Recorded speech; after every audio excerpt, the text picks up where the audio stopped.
नमस्कार मिथिला, जय जय मिथिला पर अहाँ समस्त मिथिलावासी के स्वागत है। और वीडियो में अहाँ को हम मिथिलांचल के पर्व का वीडियो दिखा रहा छी, जेमा देख सके छे भरदुतिया पावन के वीडियो छे। और भरदुतिया पावन अपन मिथिलांचल में एक अलग महत्व होय छे। अहाँ देख छी श्रेष्ठ लोग अपन बहन संगे ई पावन के मनबै छथिन और छोट से छोट देख सके अलग अलग वीडियो में अलग जगह से हम आगे वीडियो दिखा रहा छी। अहाँ वीडियो देख सके छी। वीडियो में पहले अंगना होय छे, अर्पण रहे छे, अर्पण में एक मटकुरी रहे छे, मटकुरी में पान पात संगे जे छे पान पात के संगे जे छे फूल से रहे छे। और फूल के बाद जे छे से पाई रहे छे, पाई के संग सुपारी ओकरी सब रहे छे। और से भैयारी के दोनों हाथ एना के फैलाल रहे छे।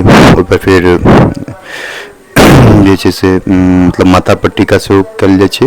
और ओकर बाद ई बहन मंत्र से पढ़े छथिन। मंत्र में ई रहे छे जे भैयारी को ज्यादा एज के कामना करे छथिन। तो भाई बहन के प्यार के एक अनोखा एक वीडियो भाई दूज। और संगे जते भी वीडियो के देखे छी सबके हमर तरफ से भरदुतिया के हार्दिक शुभकामना। आशा है वीडियो निक लागत। और वीडियो जो पसंद आवे तो वीडियो को ज़्यादा से ज़्यादा लाइक शेयर और सब्सक्राइब करना नहीं बिसरबे। और धन्यवाद। और अहिना ही भरदुतिया सबको प्रेम व्यवहार बने रहे सब भाई बहन में।